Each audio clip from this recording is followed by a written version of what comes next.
નમસ્કાર વિદ્યાર્થી મિત્રો. સ્ફટિકમય ઘન પદાર્થની રચના, તેમાં છિદ્રોના પ્રકાર, એના સ્થાન, એની સંખ્યા અને ત્યારબાદ છેલ્લે એના જે 5 પ્રાચલો છે એમાંથી કોઈ એક ન આપ્યું હોય તો એને શોધવા માટેની પદ્ધતિઓ આપણે જોઈ ગયા. એટલે સ્ફટિક વિશેનો આપણે સંપૂર્ણ ખ્યાલ મેળવી લીધો. હવે આ જે સ્ફટિક છે એ સ્ફટિક, આપણે સ્ફટિક શબ્દ વાપરીએ છીએ અને સ્ફટિક શબ્દ વાપર્યો છે એટલે એનો મતલબ કે તેમાં રહેલા ઘટક કણો છે તેની ગોઠવણી નિશ્ચિત પ્રકારે જ હોય અને ચોક્કસ પ્રકારની હોય.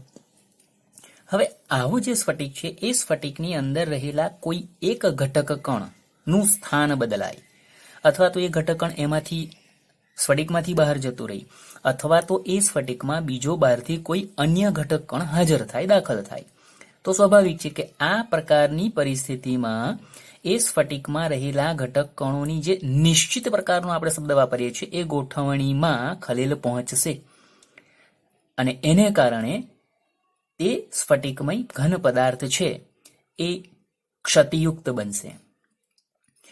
તો આવી સ્ફટિકમાં ક્ષતિ કયા પ્રકારની છે અને કેવી રીતે ઉદ્ભવે છે એવો હવે આપણે ટોપિક સમજવાનો છે અને એનું અહીંયા તમને હેડિંગ આપ્યું છે, ઘન પદાર્થોમાં અપૂર્ણતા અથવા ઘન પદાર્થોમાં ક્ષતિ.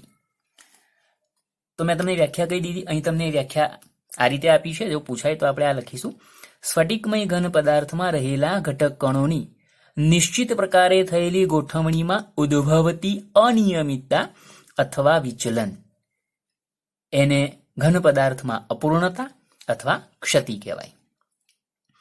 આ પ્રકારની ક્ષતિ જે છે એ 2 વિભાગમાં વિભાજિત થયેલી છે. એટલે કે ઘન પદાર્થની અંદર ક્ષતિ 2 પ્રકારની દર્શાવી છે, એક બિંદુ ક્ષતિ અને બીજી રેખા ક્ષતિ. ક્ષતિ છે, પરંતુ માત્ર અહીંયા બિંદુ અને રેખા આધારે એમાં કયો ફેરફાર હોય છે એને ધ્યાને લઈએ તો એ તમારે ક્ષતિનો પ્રકાર થઈ જશે. બિંદુ ક્ષતિ કોને કહેવાય?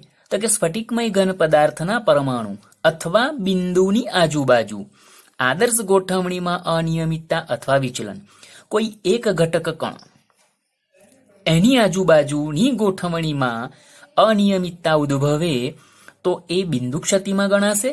જ્યારે રેખા ક્ષતિ તો કે સ્ફટિકમય ઘન પદાર્થના લેટીસ બિંદુઓની સમગ્ર હરોળમાં આદર્શ ગોઠવણીમાં અનિયમિતતા અથવા વિચલન. એટલે અહીંયા હવે રેખા ક્ષતિમાં આખી એક તમારી જે સ્ફટિકમય ઘન પદાર્થમાં ઘટક કણોની જે ગોઠવણી આપણે આગળ જોઈ ગયા કે એને સુરેખ આપણે એકબીજા સાથે જોડીએ તો ચોક્કસ ભૌમિતિક આકાર રચાય. તો એમાં એક સરળ રેખાની અંદર જેટલા પણ બિંદુઓ આવતા હોય એની આદર્શ ગોઠવણીમાં અનિયમિતતા ઉદ્ભવી તો એ તમારી રેખા ક્ષતિમાં જશે. તો આ રીતે બિંદુ ક્ષતિ અને રેખા ક્ષતિ એ ક્ષતિના 2 પ્રકાર કયા. એમાં આપણે હવે જે શીખવાની છે એ છે બિંદુ ક્ષતિ. તો બિંદુ ક્ષતિના મુખ્ય 3 પ્રકાર છે: તત્વયોગમિતીય ક્ષતિ, બિન તત્વયોગમિતીય ક્ષતિ અને અશુદ્ધિ ક્ષતિ. તો અત્યાર સુધી આપણા બધા હેતુલક્ષી પ્રકારના પ્રશ્નો ગણાય, અથવા તો 2 માર્કમાં કદાચ પૂછાય કે ભાઈ ક્ષતિના મુખ્ય પ્રકાર સમજાવો અથવા ક્ષતિના મુખ્ય 2 પ્રકાર કયા છે લખો. તો 2 માર્કમાં બિંદુ ક્ષતિ, રેખા ક્ષતિ તમારે દર્શાવવા પડે. હવે એમાં બિંદુ ક્ષતિમાં આપણે પ્રથમ જોઈએ છે તત્વયોગમિતીય ક્ષતિ. તત્વયોગમિતીય કોને કહેવાય એ આપણે જોઈ ગયા છે. 11મા ધોરણમાં આપણે સ્પષ્ટ કર્યું છે કે તમારું જે પણ સ્ફટિક છે, સ્ફટિકમાં જેટલા પણ ઘટક કણો છે એ ઘટક કણોની સાપેક્ષ ગુણોત્તર તમારો છે એ સરખો હોય, એટલે તમે પ્રોપર એનું એક સૂત્ર લખી શકો. તો આ પ્રકારની ક્ષતિ છે એ ઘનની તત્વયોગમિતિને ખલેલ પહોંચાડતી નથી, કે ક્ષતિ ઉદ્ભવવા છતાં એની અંદર જે પણ ઘટક કણો છે એ ઘટક કણોનો સાપેક્ષ ગુણોત્તર છે એમાં કોઈ ફેરફાર થતો નથી, અથવા તો એના સૂત્રમાં પણ કોઈ ફેરફાર ન થાય. આપણે સ્પષ્ટ નથી અંદર લખવાનું, ખાલી સમજવા માટે છે. એટલે તત્વયોગમિતીય ખલેલ ન પહોંચતી હોય તેવા પ્રકારની ક્ષતિ એ તમારી તત્વયોગમિતીય ક્ષતિ થશે. એને આપણે આંતર ક્ષતિ અથવા ઉષ્માગતિય ક્ષતિ પણ કહીશું. તો બિંદુ ક્ષતિની અંદર તમારો પહેલો પ્રકાર છે તત્વયોગમિતીય ક્ષતિ. એને આપણે બીજા 2 નામથી પણ ઓળખીશું, આંતર ક્ષતિ અથવા ઉષ્માગતિકીય ક્ષતિ. એટલે તમને કદાચ ટૂંકનોંધ પૂછાય તત્વયોગમિતીય ક્ષતિને બદલે આંતર ક્ષતિ અથવા ઉષ્માગતિકીય ક્ષતિથી, તો ગૂંચવણ નહીં, તમારા એ એક જ પ્રકારની ક્ષતિ છે, 3 અલગ અલગ નામ એના આપેલા છે.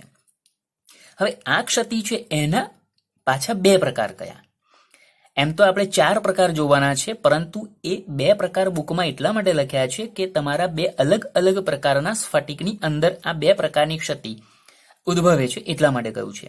તો એમાં આપણે પહેલા ધાત્વીય ઘનમાં ઉદ્ભવતી ક્ષતિ, જે બિનાયનિક ઘન તરીકે અથવા તો તમારા કાર્બનિક જે તમારા ઘન પદાર્થો છે એની અંદર અકાર્બનિક ઘન પદાર્થોની અંદર ઉદ્ભવતી જે ક્ષતિ છે એને આધારે સમજવાનું. પરંતુ અહીંયા અત્યારે આપણે જોવાનું છે એમાં ધાત્વીય ઘનમાં ઉદ્ભવતી અથવા તો પરમાણુ કે અણુ ધરાવતા હોય એવા ઘનમાં ઉદ્ભવતી, એટલે બિનાયનિક ઘન શબ્દ મેં એટલે અહીંયા વાપર્યો છે કે એની અંદર જે ક્ષતિ ઉદ્ભવે છે એ ક્ષતિ પાછી 2 પ્રકારની.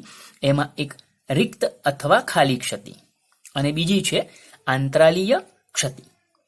તો રિક્ત અથવા ખાલી ક્ષતિ કોને કહેવાય એ જોઈએ. એટલે આ એક તમારી 2 માર્કની ટૂંકનોંધ થઈ ગઈ. આપણે અત્યારે પેટા પ્રશ્નોને પહેલા સમજીશું અને ત્યારબાદ આખો પ્રશ્ન કીધે પૂછી શકાય કેટલા માર્કમાં એને જોવાનું છે. તો 2 માર્કમાં તમને રિક્ત અથવા ખાલી ક્ષતિ પૂછાય તો એની અંદર તો કે સ્ફટિક લેટિસમાંના કેટલાક લેટિસ સ્થાન ખાલી હોય ત્યારે સ્ફટિકમાં આ પ્રકારની ક્ષતિ ઉદ્ભવે છે અથવા ઉદ્ભવતી ક્ષતિને રિક્ત ક્ષતિ કહેવાય. એટલે કે સ્ફટિકની અંદર જે પણ ઘટક કણો પોતાના યોગ્ય સ્થાને ગોઠવાયેલા છે એમાંના કેટલાક ઘટક કણો પોતાનું સ્થાન છોડી અને સ્ફટિકમાંથી બહાર જતા રહે છે. અને બહાર જતા રહ્યા એટલે એ જગ્યા ખાલી પડી. અહીં તમે જુઓ, આ તમારી સ્ફટિક રચના છે, એમાં બધા જ તમારા નિશ્ચિત પ્રકારે ઘટક કણો ગોઠવાયેલા છે, પરંતુ એમાંથી આ 2 જગ્યાએ ઘટક કણો ગેરહાજર છે. અહીંયા જગ્યા ખાલી છે એટલે આ 2 જગ્યા પરના પરમાણુઓ સ્ફટિકમાંથી બહાર ચાલ્યા ગયા અને એને કારણે એની જગ્યા ખાલી પડી એટલે એને આપણે ખાલી ક્ષતિ અથવા રિક્ત ક્ષતિ તરીકે ઓળખીશું. આ ક્ષતિ ધરાવતા પદાર્થમાંના ઘટક કણો પોતાની જગ્યા છોડી સ્ફટિકની બહાર ચાલ્યા જાય છે, તેથી તેના સ્થાન ખાલી પડે છે. હવે પરમાણુઓ સ્ફટિકમાંથી બહાર ગયા એટલે સ્વાભાવિક છે કે પરમાણુઓના જવાથી પરમાણુ પોતે વજન ધરાવતો હોય છે અને એને આધારે આ ક્ષતિ ધરાવતા પદાર્થની ઘનતામાં ઘટાડો થાય છે. અને આવી ક્ષતિ કેવી રીતે ઉદ્ભવી શકે? તો સ્વાભાવિક રીતે તમે સ્ફટિકને કોઈ પણ પ્રકારની ઉર્જા આપો. અહીંયા તમને ગરમ કરીને આ ક્ષતિ ઉદ્ભવી શકે છે. એટલે પદાર્થને ગરમ કરો તો પણ ઉદ્ભવી શકે અને એ સિવાય બીજી વિદ્યુત ઉર્જા, પ્રકાશીય ઉર્જા આપીને પણ કદાચ આ ઘટના શક્ય બની શકે છે. પણ આ તમને 4 મુદ્દા આપ્યા છે એટલે 2 માર્કમાં તમે સરળતાથી લખી શકો. સ્ફટિકમાં પોતાના નિશ્ચિત સ્થાને ગોઠવાયેલા પરમાણુ કે અણુમાંના કેટલાક પરમાણુઓ સ્ફટિક છોડીને બહાર જતા રહે અને પરિણામે તેની જગ્યા ખાલી પડી, એવી ક્ષતિ એને રિક્ત અથવા ખાલી ક્ષતિ કહેવાય, જેને કારણે તે સ્ફટિકની ઘનતા ઘટે છે. બીજી આંતરાલીય ક્ષતિ. સ્ફટિકમય ઘનમાં પોતાના સ્થાન પર ગોઠવાયેલા ઘટક કણોની વચ્ચે આંતરાલયમાં, હવે અહીંયા આ જે ઘટક કણોની ગોઠવણી છે ધારો કે, તો એની વચ્ચે આ ભાગ, બરાબર, આ ભાગ, આ બધો આંતરાલય કહેવાય. તો અહીંયા પણ એ જ પ્રમાણે સ્ફટિક કણોની ગોઠવણી અને ગોઠવણીમાં એની વચ્ચે જે આંતરાલય છે એ આંતરાલયના કેટલાક સ્થાન હોય, બધા જ માં હોવું જરૂરી નથી, કોઈ પણ એક ભાગમાં કે એક કરતા વધારે કેટલાક અન્ય ઘટક કણો દાખલ થતા આ જે ઘટક કણો છે એ સિવાયના બહારથી બીજા નવા ઘટક કણો આ સ્ફટિકની અંદર આવ્યા. અને સ્વાભાવિક છે કે બહારથી બીજા નવા દાખલ થયેલા હોવાથી નિશ્ચિત પ્રકારે પોતાના જ ઘટક કણો જે ગોઠવાયેલા છે ત્યાં તો એને સ્થાન મળવાનું નથી, એટલે વચ્ચેના આંતરાલયમાં ગોઠવાશે. તો આવા નવા દાખલ થયેલા ઘટક કણોને કારણે આ પ્રકારના સ્ફટિકમાં ઉદ્ભવતી જે ક્ષતિ છે એને આંતરાલીય ક્ષતિ કહેવાય. આંતરાલયમાં નવા ઘટક પરમાણુઓ દાખલ થવાને કારણે ઉદ્ભવતી ક્ષતિ આંતરાલીય ક્ષતિ થઈ. હવે બહારથી નવા આયા જે છે એ તો છે જ, બીજા નવા આયા એટલે સ્વાભાવિક છે કે પરમાણુઓ અંદર ઉમેરાવાથી સ્વાભાવિક છે તેની ઘનતામાં વધારો થવાનો, એટલે ઘટક કણોની વચ્ચેના સ્થાનમાં અન્ય ઘટક કણો દાખલ થતા હોવાથી પદાર્થની ઘનતા વધે છે. તો આંતરાલીય ક્ષતિને કારણે સ્ફટિકમય ઘન પદાર્થની ઘનતામાં વધારો થાય, જ્યારે રિક્ત અથવા ખાલી ક્ષતિને કારણે સ્ફટિકમય ઘન પદાર્થની ઘનતામાં ઘટાડો થાય. હવે તફાવતની દ્રષ્ટિએ પણ તમને પૂછાય તો તમે સરળતાથી લખી શકો. રિક્ત ક્ષતિ, તો એમાં સ્ફટિકમાંના ઘટક પરમાણુઓ પોતાના સ્થાન પરથી સ્ફટિકમાંથી બહાર ચાલ્યા જાય છે, જ્યારે અહીંયા પોતાના સ્થાન પર તો હાજર છે, પરંતુ બીજા વધારાના અન્ય ઘટક પરમાણુઓ આંતરાલયમાં દાખલ થાય છે. અહીંયા સ્ફટિકમાંથી પરમાણુઓ બહાર ચાલ્યા જવાને કારણે તેમની જગ્યા ખાલી પડે છે. અહીંયા આંતરાલયમાં નવા ઘટક કણો હાજર થાય છે. આ ક્ષતિને કારણે સ્ફટિકની ઘનતામાં ઘટાડો થાય, જ્યારે આંતરાલીય ક્ષતિમાં સ્ફટિકની ઘનતામાં વધારો થાય છે. 2 મુદ્દા તમારા ઇનફ છે બંને માટે. આ 2 માર્કની બંને થિયરી અથવા 3 માર્કમાં તમને પૂછાય.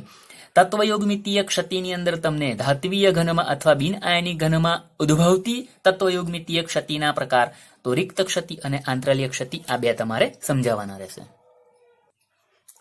હવે આપણે બિન આયનિક ઘનને બદલે આયનિક ઘનમાં આ જ ક્ષતિને સમજવાની છે. અને અહીં તમને સ્પષ્ટ ખ્યાલ આવશે કે ભાઈ આમાં તત્વયોગમિતીય ક્ષતિ કેમ કીધી છે. એટલે તો આની અંદર હવે આપણે ફ્રેન્કલ ક્ષતિ જોઈએ. ફ્રેન્કલ ક્ષતિ, જેને વિસ્થાપન ક્ષતિ પણ કહેવામાં આવે છે. હવે આ ક્ષતિ કયા પ્રકારના આયનિક ઘનમાં ઉદ્ભવશે, તો એ હું તમને પહેલા ટૂંકમાં સમજાવું, પછી આપણે મુદ્દાને જોઈએ. તો કે સામાન્ય રીતે એવા આયનિક ઘન પદાર્થો કે જેમાં ધન આયનના કદ સામાન્ય રીતે ઋણ આયનના કદની સાપેક્ષમાં પ્રમાણમાં ઘણા નાના હોય, એટલે કે ધન આયન અને ઋણ આયનના કદનો તફાવત મોટો હોય, તેવા પ્રકારના આયનિક સ્ફટિકમાં તેમની ગોઠવણી દરમિયાન વચ્ચે પ્રમાણમાં મોટો વ્યાપ, આંતરાલય અથવા અવકાશ રહેલો હોય છે. અને આ પ્રકારની ગોઠવણી દરમિયાન નાના કદના ધન આયન પોતાનું સ્થાન છોડી અને આંતરાલયની અંદર દાખલ થઈ જાય છે. પરિણામે પોતાના સ્થાન પરથી ખસ્યા એટલે પોતાના સ્થાન ઉપર ખાલી જગ્યા પડી અને આંતરાલયમાં આવ્યા, અને એને કારણે જે ક્ષતિ ઉદ્ભવે એ ક્ષતિને ફ્રેન્કલ ક્ષતિ તરીકે ઓળખાવી છે. હવે સ્વાભાવિક છે કે પોતાના સ્થાન પરથી જ ધન આયનો છે એ આંતરાલયમાં ખસ્યા છે, એટલે બહારથી કોઈ નવો ઘટક કણ અંદર ઉમેરાતો ન હોવાથી ઘનતામાં કોઈ ફેરફાર થતો નથી. પરંતુ આ તમારો આયન છે એ એક જગ્યાએથી બીજી જગ્યાએ આંતરાલયની અંદર ફરી શકે છે, અને એને કારણે આ પ્રકારની ક્ષતિ ધરાવતો જે પદાર્થ છે એ તેની વિદ્યુત વાહકતા કે ઉષ્મીય વાહકતા છે એ વધુ દર્શાવી શકે છે, એવું આપણે સમજી શકીએ. તમારી બુકમાં બધો ઉલ્લેખ નથી, પણ તમને ખ્યાલ આવે એટલા માટે. હવે આના મુદ્દા પ્રમાણે જઈએ. જે આયનિક ઘનમાં ધન આયનના કદ ઋણ આયનના કદ કરતા વધુ નાના હોય, એટલે કે ધન અને ઋણ આયનના કદનો તફાવત મોટો હોય, તેવા આયનિક ઘનમાં આ ક્ષતિ ઉદ્ભવે છે. આ પ્રકારની ક્ષતિમાં સામાન્ય રીતે નાના કદના ધન આયનો પોતાના સ્થાનમાંથી આંતરાલય સ્થાનમાં વિસ્થાપન અથવા સ્થાનભ્રંશ થયેલા હોય છે. પોતાના સ્થાન પરથી ખસ્યા એટલે વિસ્થાપન થયું, સ્થાનભ્રંશ એને પણ કહેવાય, અને વિસ્થાપન થયેલા છે એટલા માટે જ વિસ્થાપન ક્ષતિ અહીંયા એને દર્શાવેલી છે. આમાં રિક્ત ક્ષતિ તેના મૂળ સ્થાને ઉપજાવે છે. પોતાના સ્થાન પરથી ખસ્યા એટલે જગ્યા ખાલી પડી, એટલે રિક્ત ક્ષતિ એટલા માટે શબ્દ વાપરી.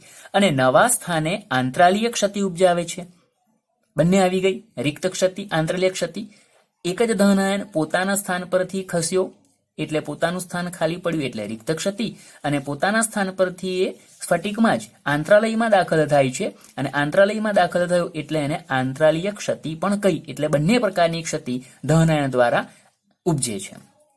આ ક્ષતિ ધરાવતા પદાર્થની ઘનતામાં કોઈ ફેરફાર થતો નથી. આ પણ વાત થઈ ગઈ. ઉદાહરણ તો સામાન્ય રીતે ધન આયન અને ઋણ આયનના કદનો તફાવત મોટો હોય, અથવા તો ધન આયનના કદ ઋણ આયનની સાપેક્ષમાં ઘણા નાના હોય એવા, એટલે જેનો સવર્ગાંક તમારો ઓછો હોય, તેવા તમારા આયનિક સ્ફટિકમાં આ પ્રકારની ક્ષતિ ઉદ્ભવે, જેમાં ZnS, AgCl, AgBr, AgI આવા તમારા એની અંદર ઉદાહરણ આવી શકે છે.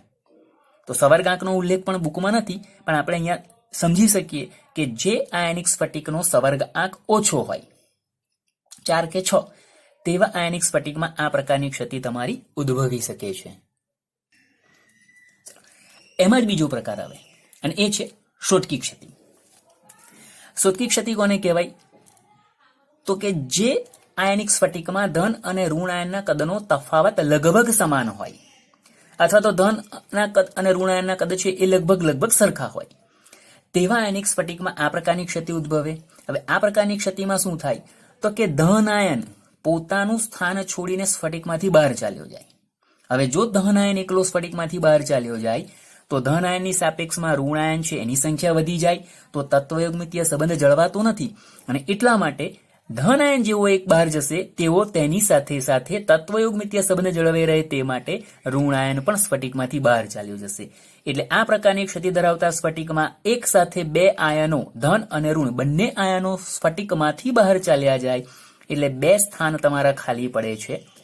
એટલે એક સાથે બે તમારા છિદ્ર યુગ્મ જેને શબ્દ વાપરી શકાય એ ઉદ્ભવે છે. અને હવે અહીંયા આયનો સ્ફટિકમાંથી બહાર જાય છે એટલે સ્વાભાવિક છે કે આ પ્રકારની ક્ષય ધરાવતો જે સ્ફટિક છે એ સ્ફટિકની ઘનતામાં ઘટાડો થાય છે. અને ધન અને ઋણના કદ લગભગ સમાન ત્યારે જ હોય જ્યારે સ્ફટિક આયનિક સ્ફટિક છે એનો સવર્ગાંક તમારો ઊંચો હોય. એટલે 6 કે 8 સવર્ગાંક ધરાવતા સ્ફટિકોમાં આ પ્રકારની ક્ષતિ સામાન્ય રીતે ઉદ્ભવતી હોય છે. હવે આપણે એને મુદ્દાસર જોઈ લઈએ. જે આયનિક ઘનમાં ધન અને ઋણ આયનના કદ લગભગ સમાન હોય તેમાં આ પ્રકારની ક્ષતિ ઉદ્ભવે છે. આ પ્રકારની ક્ષતિમાં એક ધન આયન સ્ફટિકમાંથી બહાર જતા વિદ્યુત તટસ્થતા જળવાઈ રહે તે માટે એક ઋણ આયન પણ સ્ફટિકમાંથી બહાર નીકળી જાય છે. મેં તમને વાત કરી દીધી. આ પ્રકારની ક્ષતિમાં ગુમ થયેલા ધન આયન અને ઋણ આયનની સંખ્યા સરખી હોય છે. એ પણ મેં કહ્યું એક ધન આયન જશે તો એક ઋણ આયન જવાનો છે, બે ધન આયન ગયા તો બે ઋણ આયન જશે. રિક્ત ક્ષતિની જેમ શોધકી ક્ષતિ પદાર્થની ઘનતામાં ઘટાડો કરે છે, કારણ કે આયનો બહાર જાય છે એટલે તેની ઘનતા ઘટશે. તો આ થઈ શોધકી ક્ષતિની વાત. તો અહીં પણ તમારો શોધકી ક્ષતિ અને ફ્રેન્કલ ક્ષતિ વચ્ચેનો ભેદ સ્પષ્ટ કરો આવો તમને પ્રશ્ન પૂછી શકાય. પ્રશ્નની અંદર જે બુકમાં છે એટલા મુદ્દા લખો તો પણ ચાલે. મેં તમને થોડા સવર્ગાંકને આધારિત થોડું વધારાનું પણ કહ્યું. તમે સીધું અહીં બતાવી શકો ભાઈ શોધકી ક્ષતિ તો એની અંદર ધન અને ઋણાયનના કદનો તફાવત મોટો હોય. શોધકી ક્ષતિમાં ધન અને ઋણાયનના કદનો તફાવત નાનો હોય અથવા તો લગભગ કદ સમાન હોય, જ્યારે ફ્રેન્કલ ક્ષતિની અંદર ધન અને ઋણાયનના કદનો તફાવત મોટો હોય અથવા તો ધન આયનના કદ ઋણાયનની સાપેક્ષમાં ઘણા નાના હોય. શોધકી ક્ષતિમાં બીજો મુદ્દો તો કે સામાન્ય રીતે આ પ્રકારની ક્ષતિમાં ધન અને ઋણાયનો પોતાના સ્થાન છોડી સ્ફટિકમાંથી બહાર ચાલ્યા જાય છે, જ્યારે ફ્રેન્કલ ક્ષતિમાં માત્ર ધન આયન પોતાનું સ્થાન છોડી અને સ્ફટિકની અંદરના આંતરાલયમાં દાખલ થયેલા હોય છે. શોધકી ક્ષતિમાં એક સાથે બે આયનો સ્ફટિકમાંથી બહાર ચાલ્યા જતા એક સાથે બે રિક્ત સ્થાનો ઉદ્ભવે છે, જ્યારે ફ્રેન્કલ ક્ષતિમાં એક ધન આયન પોતાનું સ્થાન છોડી અને આંતરાલયમાં ચાલ્યો જતા એક રિક્ત સ્થાન ઉદ્ભવે છે. શોધકી ક્ષતિને કારણે સ્ફટિકની ઘનતામાં ઘટાડો થાય છે, જ્યારે ફ્રેન્કલ ક્ષતિને કારણે સ્ફટિકની ઘનતામાં કોઈ ઘટાડો થતો નથી. શોધકી ક્ષતિ સામાન્ય રીતે 6 કે 8 સવર્ગાંક ધરાવતા અથવા વધુ સવર્ગાંક ધરાવતા આયનિક સ્ફટિકમાં જોવા મળે, જ્યારે ફ્રેન્કલ ક્ષતિ 4 કે 6 એટલે કે નીચા સવર્ગાંક ધરાવતા આયનિક સ્ફટિકમાં જોવા મળે. પછી ઉદાહરણ તો શોધકી ક્ષતિમાં આપણે NaCl, KCl આવા બધા ઉદાહરણ આપી શકીએ, જ્યારે ફ્રેન્કલ ક્ષતિ માટે આપણે ZnS, AgCl આવા ઉદાહરણ આપી શકીએ. તમારી બુકમાં એક ઉલ્લેખ કર્યો છે કે AgBr જે છે એ AgBr શોધકી ક્ષતિ અને ફ્રેન્કલ ક્ષતિ બંને પ્રકારની ક્ષતિ ધરાવતો આયનિક સ્ફટિક છે. એટલે એક હેતુલક્ષી પ્રકારનો પ્રશ્ન આવે તો તમારે આ વસ્તુ ધ્યાનમાં રાખવાની. બાકી આ પણ તમારી છે એ 2 માર્કની ટૂંક નોંધ થઈ, અને 3 માર્કમાં પૂછાય તો તમારે આયનીય ઘનમાં ઉદ્ભવતી તત્વયોગમિતીય ક્ષતિ તો એમાં ફ્રેન્કલ અને શોધકી ક્ષતિ બંનેને તમારે દર્શાવવી પડશે. આકૃતિ પણ આ જ પ્રમાણે દોરજો. બુકની અંદર બહુ વધારે પ્રમાણમાં તમને આકૃતિ મોટી આપી છે, જેને કારણે તમારો ટાઈમ જઈ શકે. કદાચ આનાથી પણ ઓછા ઘટકણો દર્શાવીને તમે દોરશો તો પણ ચાલશે, તો એનું પણ ધ્યાન રાખજો. હવે આગળ બિંદુ ક્ષતિનો બીજો પ્રકાર છે અશુદ્ધિ ક્ષતિ. એટલે કે સામાન્ય રીતે કોઈ સ્ફટિક છે અને સ્ફટિકમાં બહારથી કોઈ બીજો ઘટક કણ દાખલ થઈ જશે અને એ ઘટક કણને દાખલ થવાને કારણે પણ એની જે ગોઠવણી છે એ ગોઠવણીમાં ખલેલ પહોંચશે. એટલે એવી તમારી જે ક્ષતિ છે એ અશુદ્ધિ ક્ષતિ તરીકે અહીંયા દર્શાવી છે, અને એ પણ તમારી આયનિક ઘનની અંદર જ ઉદ્ભવે છે એવું સમજાયું છે. જેમાં ઉદાહરણમાં આપણે સોડિયમ ક્લોરાઇડ સ્ફટિકની વાત કરીએ છીએ. એ એક પીગલિત NaCl છે, એની અંદર થોડા પ્રમાણમાં સ્ટ્રોન્શિયમ ક્લોરાઇડને ઉમેરવામાં આવે.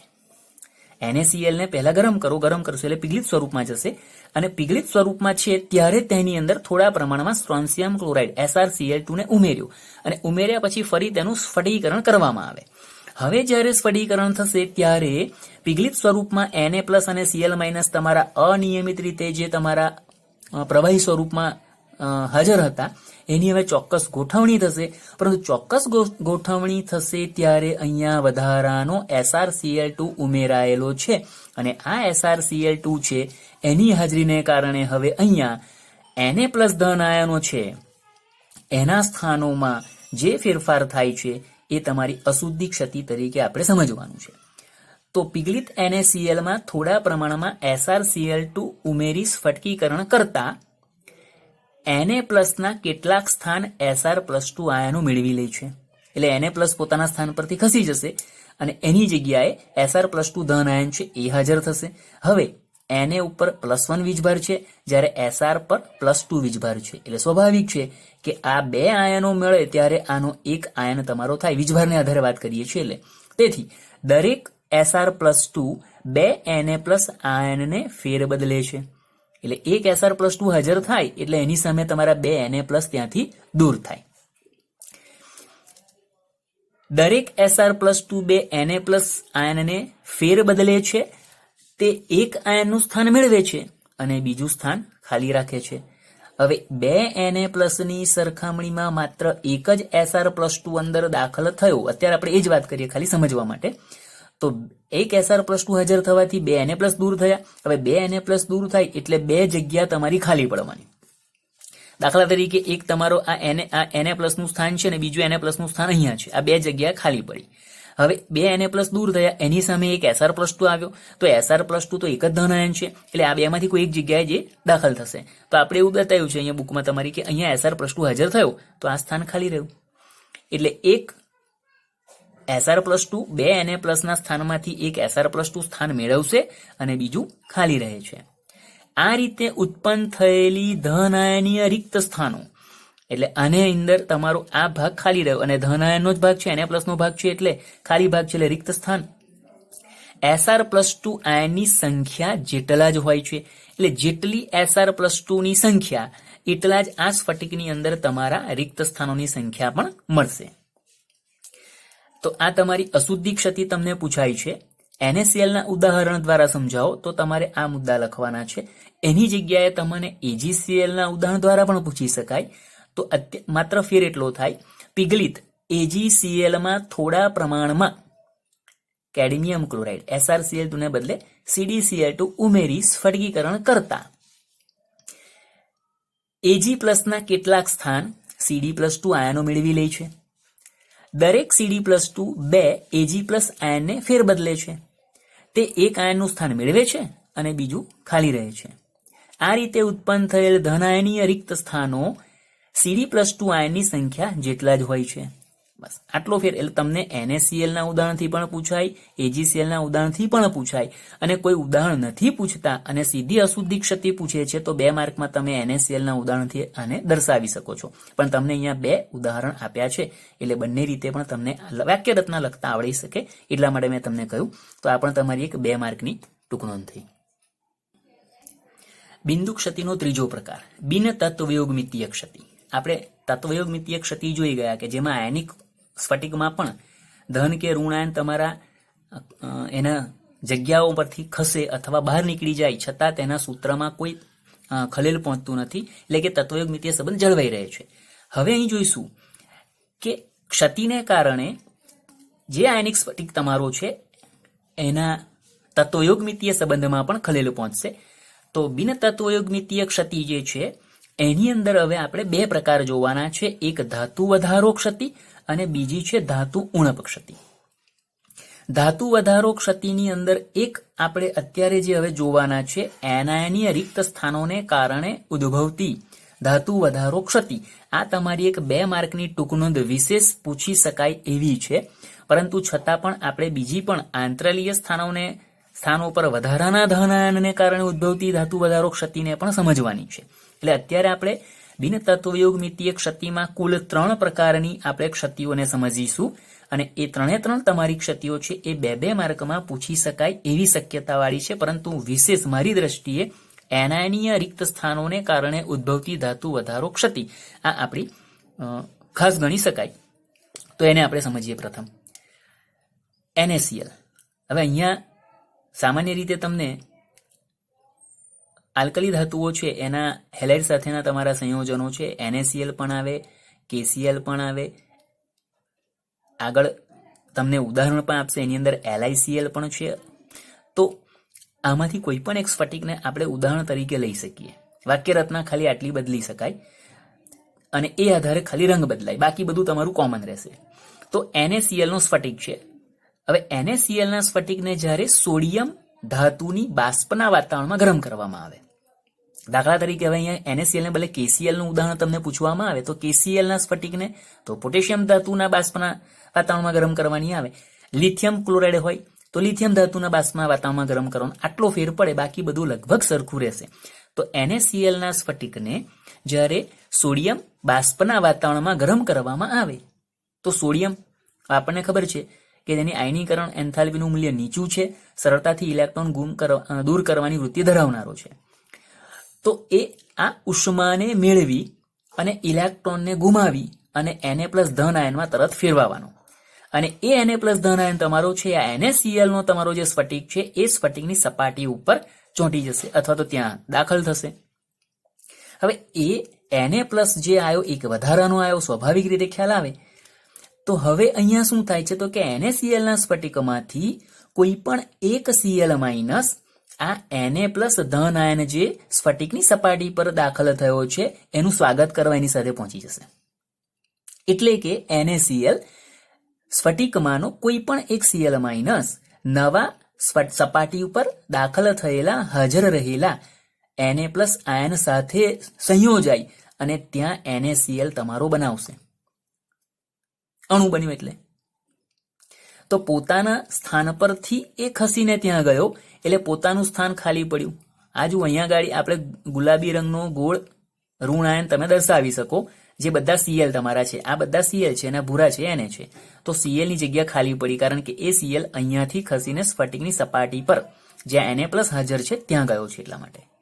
તો પોતાનું સ્થાન ખાલી પડ્યું એટલે સ્વાભાવિક છે કે અહીંયા Cl ની સંખ્યા તમારી જેટલી હતી તેટલી જ છે, માત્ર પોતાના સ્થાન પરથી સપાટી પર ગયો, પણ સપાટી પર નવો બહારથી એક Na+ હાજર થયો છે.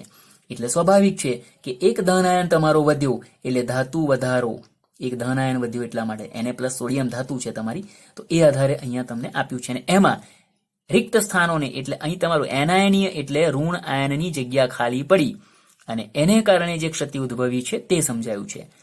તો આ પ્રમાણે આગળ વાક્ય રચના આપણે જોઈએ હવે કે તમે જ્યારે સોડિયમના બાષ્પના વાતાવરણમાં તમે NaCl ના સ્ફટિકને ગરમ કરો છો ત્યારે સોડિયમ પરમાણુ ઇલેક્ટ્રોન ગુમાવી Na+ આયન સ્વરૂપે સ્ફટિકની સપાટી પર જમા થશે. મેં તમને કહી દીધું સ્ફટિકમાંનો કોઈ એક Cl સ્ફટિક સપાટી પર પ્રસરણ પામી Na+ સાથે જોડાઈ NaCl આપે છે. કોઈ પણ એક ઋણ આયન તમારો Cl- કોઈ પણ આમાં એ પોતાના જગ્યા પરથી ખસી અને સપાટી પર જશે અને ત્યાં NaCl આપશે. અહીં સોડિયમે ગુમાવેલ ઇલેક્ટ્રોન, અહીં કહી દીધું મેં તમને કે ઇલેક્ટ્રોન ગુમાવી Na+ બન્યું, તો એને ગુમાવેલો ઇલેક્ટ્રોન છે તે તો એ ઋણ આયન છે. એટલે સ્વાભાવિક છે કે એ જે Cl- પોતાનું સ્થાન છોડ્યું, જે ભાગ ખાલી પડ્યો ત્યાં એ દાખલ થઈ જશે. એટલે અહીં સોડિયમે ગુમાવેલ ઇલેક્ટ્રોન સ્ફટિકમાં પ્રસરી અને એનાયનીય એટલે કે Cl- નું જે સ્થાન છે એ સ્થાન રોકે છે. આવો સ્ફટિક સોડિયમનો વધારો ધરાવે છે કારણ કે Na બહારથી આવ્યો છે એટલા માટે, અને અયુગ્મિત ઇલેક્ટ્રોન દ્વારા રોકાયેલ એનાયનીય સ્થાનોને, અહીંયા તમારું આ એક નવો શબ્દ હેતુલક્ષી પ્રકારનો પણ પૂછી શકાય પ્રશ્ન આમાં, આ પ્રકારની ક્ષતિમાં તમારા એનાયનીય સ્થાન જે ખાલી છે જે અયુગ્મિત ઇલેક્ટ્રોન દ્વારા રોકાયું છે એ સ્થાનને F કેન્દ્ર કહે છે.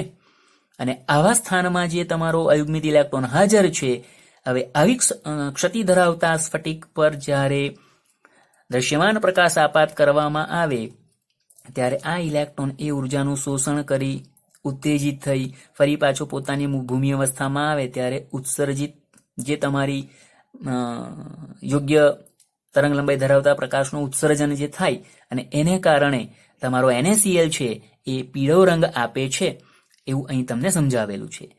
તો NaCl નો પીળો રંગ કઈ એનાયનીય રિક્ત સ્થાનોને કારણે જે ધાતુ વધારો ક્ષતિ ધરાવતો સ્ફટિક છે એનો રંગ પીળો કેમ થાય એ તમને અહીંયા સમજાવ્યું છે.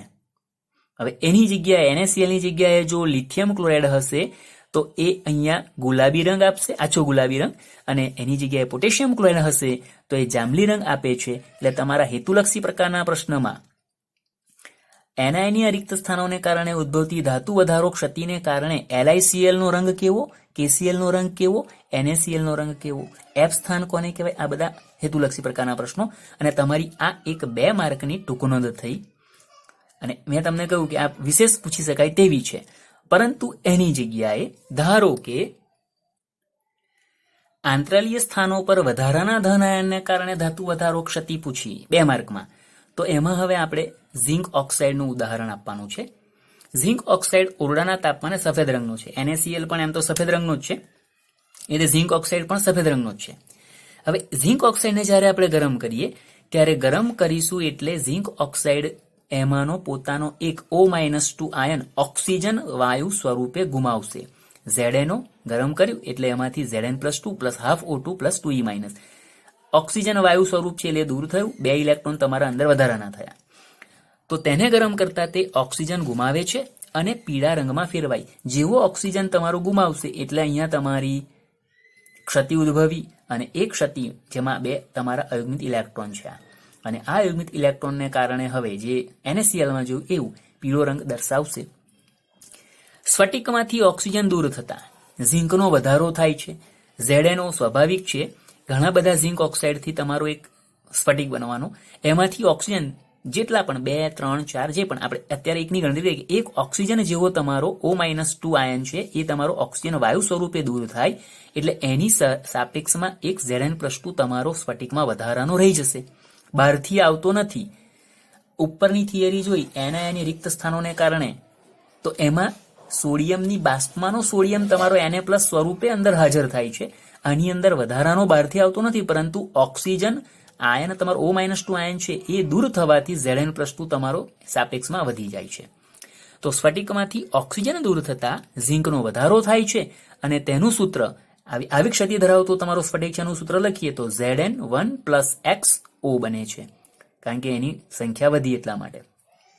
Zn+2 આયન આંતરાલીય સ્થાન તરફ ખસે છે. સ્ફટિકમાંથી જે જગ્યાએથી તમારો O-2 આયન દૂર થયો એટલે એની જગ્યા ખાલી પડી. Zn+2 છે એ પોતાના સ્થાન પરથી ધારો કે ખસ્યો, તો 2 ઇલેક્ટ્રોન પણ છે આની અંદર, તો 2 ઇલેક્ટ્રોન છે એ તમારા તેના પડોશી આંતરાલીય સ્થાન તરફ ખસશે. એટલે અહીંયા O-2 આયનનું સ્થાન ખાલી પડ્યું, એમાં ધારો કે Zn+2 આયન હાજર રહ્યો, અથવા તો આંતરાલીયનો મતલબ છે કે ઘટકણોની વચ્ચેના ભાગમાં પણ ખસી શકે છે. તો Zn+2 ધારો કે ત્યાં ગયો તો 2 ઇલેક્ટ્રોનમાંનો 1 ઇલેક્ટ્રોન આંતરાલીય સ્થાનની અંદર આપણે O-2 ના સ્થાન પર પણ જઈ શકે છે, અને બાકીના અંદર ખાલી જે ભાગ છે ગોઠવણી દરમિયાન, જેને આપણે આંતરાલીય સ્થાન તરીકે ઓળખીએ છીએ, એ ભાગમાં પણ જઈ શકે. પણ ટૂંકમાં 2 ઇલેક્ટ્રોન તમારા જે છે અને અયુગ્મિત છે એ તમારા આ સ્ફટિકમાં વહન પામશે, અને સ્ફટિકમાં વહન પામવાથી એને કારણે શોષિત ઉત્સર્જિત ઘટનાને કારણે એ પીળો રંગ ZnO એટલે કે ઝિંક ઓક્સાઇડનો આપશે. એ આપણે આમાં સમજી શકીએ છીએ. તો આ પણ તમારી એક 2 માર્કની ટૂંક નોંધ તરીકે ગણી શકાય. ધારો કે તમને આ પ્રશ્ન 3 માર્કમાં પૂછે છે, બિનતત્વયુગ્મિતીય ક્ષતિ અથવા તો સીધી ધાતુ વધારો ક્ષતિના 2 પ્રકાર સમજાવો, તો ધાતુ વધારો ક્ષતિના પ્રકાર સમજાવો. અથવા તો એવું પણ નથી, ખાલી ધાતુ વધારો ક્ષતિ 3 માર્કમાં પૂછી તો આપણે બંનેને બતાવવી પડશે, પરંતુ એમાં આ ટૂંક નોંધ તમારે ટૂંકમાં દર્શાવવાની, કારણ કે આની અંદર બહુ વિશેષ વાક્ય રચના નથી. જ્યારે એનાયનીય રિક્ત સ્થાનોવાળી થિયરી છે એ તમારે જરા વ્યવસ્થિત સમજાવવી પડશે. એના 2 માર્ક, આનો આપણે 1 માર્ક ગણી શકીએ. હવે એની જગ્યાએ ધાતુ ઉણપ ક્ષતિ, બિનતત્વયુગ્મિતીય ક્ષતિનો બીજો પ્રકાર ધાતુ ઉણપ ક્ષતિ. પેલી ધાતુ વધારો ક્ષતિ હતી, એમાં વધારાનો તમારો ધાતુ કાં તો બહારથી ઉમેરાતો અથવા તો ઋણાયન દૂર થવાને કારણે આપોઆપ એક ધનાયનનું સંખ્યા વધવાને કારણે ધાતુ વધારો થતો હતો. આ ધાતુ ઉણપ ક્ષતિ. ઘણા ઘન પદાર્થો જે છે એ ઘન પદાર્થોમાં તત્વયોગમિતીય સંબંધ પ્રમાણે સંગઠન એટલે એનું બંધારણ બનવું મુશ્કેલ છે અને તે તત્વયોગમિતીય પ્રમાણ કરતા ઓછા પ્રમાણમાં ધાતુ આયન ધરાવે છે. જે ઘન પદાર્થો છે એ ઘન પદાર્થો તત્વયોગમિતીય સંગઠન મુજબ બનવા મુશ્કેલ છે, એટલે બધા જ કંઈ પરફેક્ટ બનતા નથી એવું બતાવે છે. અને એની અંદર જે તત્વયોગમિતીય પ્રમાણ છે એના કરતા એનું પ્રમાણ ઓછું હોય અને એ ઓછું પ્રમાણ ધાતુ આયન ધરાવતું હોય છે. આ ખાલી સમજૂતી. હવે એને ઉદાહરણ દ્વારા આપ્યું કે દાખલા તરીકે FeO. હવે આ જે FeO છે એટલે નોર્મલી આપણો ફેરસ ઓક્સાઇડ છે, જે મોટે ભાગે Fe0.95O સંગઠનમાં મળે છે. એટલે એનો મતલબ કે આની અંદર Fe નું પ્રમાણ છે 0.95 પૂરેપૂરો નથી, અથવા તો એની અંદર એટલી અપૂર્તતા છે, ઓછું છે એવું સમજી શકાય. તે ખરેખર Fe0.93O થી Fe0.96O ના ગાળામાં હોય છે. આ જે તમારો FeO ની અંદર મોટે ભાગે આ પ્રકારનું તમને સંગઠન મળે છે અથવા એનું જે પ્રમાણ મળે છે જે તમારા આ બેની રેન્જમાં છે. એટલે એક હેતુલક્ષી પ્રકારનો પ્રશ્ન તમારો ગણાય કે FeO મોટે ભાગે કયા સંગઠનમાં મળી આવે છે, તો આ આવે, અને એ કયા બે ગાળાની વચ્ચેનું છે તો આ આવશે.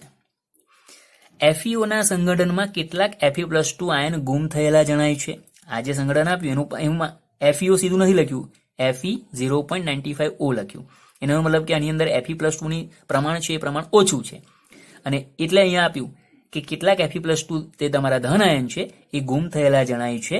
અને આ જે ધન આયન તમારા ગુમ થયેલા છે એ ધનભારનો ઘટાડો જરૂરી Fe+3 આયનની હાજરીના કારણે સરભર થાય છે. એમાં Fe+2 દૂર છે, પરંતુ સરભર કરવા માટે Fe+2 નું સ્થાન Fe+3 ધન આયનોએ લીધું છે એવું સ્પષ્ટ કર્યું છે. અને આ જે છે સામાન્ય રીતે આ તમારી ધાતુ ઉણપક્ષતિ એ તમારી GNETની અંદર આના પરથી તમને પ્રશ્ન પૂછાય છે, જેની આપણે આગળ ચર્ચા કરીશું. તો આ તમારી એક બીજી 2 માર્કમાં પૂછાય તો તમારે આ 4 મુદ્દા સાથે આ ટુકડો તમારે લખવાની રહેશે. તો આ થઈ સ્ફટિકની અંદર ઉદ્ભવતી ક્ષતિ, બિંદુ ક્ષતિમાં તત્વયોગમિતીય ક્ષતિ, અશુદ્ધિ ક્ષતિ અને બિન તત્વયોગમિતીય ક્ષતિ. આમાંથી તમારી કોઈ એક ક્ષતિ સામાન્ય રીતે 2 માર્કમાં પૂછી શકાય. એટલે તમારે, અને એમાં પણ મેં તમને કહ્યું કે આપણે રિક્ત ક્ષતિ, આંતરાલીય ક્ષતિ, શોધકી ક્ષતિ, ફ્રેન્કલ ક્ષતિ અને એનાયનીય રિક્ત સ્થાનોને લીધે ઉદ્ભવતી ધાતુ વધારો ક્ષતિ, આ 5 ક્ષતિ તમારી છે વિશેષ છે. અને એક અશુદ્ધિ ક્ષતિ. આમ 6 થિયરી તમારે આમાંથી લગભગ કરવાની રહેશે જે પૂછી શકાય એવી શક્યતાવાળી છે.